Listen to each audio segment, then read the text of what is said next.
खबर है कि जुलाई से सितंबर 2025 में सिर्फ 31,289 मैट्रिक टन चीनी ही दरामद हो सकी।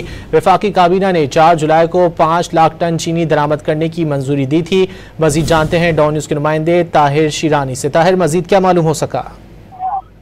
जी, वफाकी हुकूमत मुल्क में चीनी की कीमतों में कमी लाने में नाकामी के साथ पहले 3 माह के दौरान चीनी की दरामद करने के ऑपरेशन में कामयाबी हासिल नहीं कर सकी है, क्योंकि जुलाई का सितंबर 2025 में सिर्फ 31,289 मीट्रिक टन चीनी दरामद हो सकी, जबकि इसके मुकाबले में वफाकी काबीना ने इस साल जुलाई में 5 लाख मीट्रिक टन चीनी दरामद करने की मंजूरी दी थी।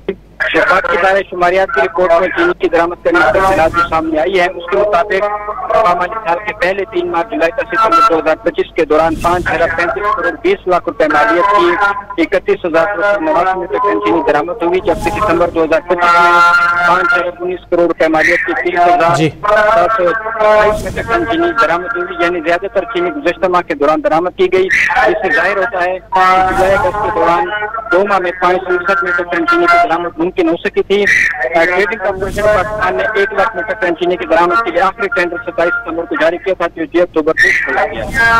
बहुत शुक्रिया ताहिर शिरानी इन तफसीलात के लिए।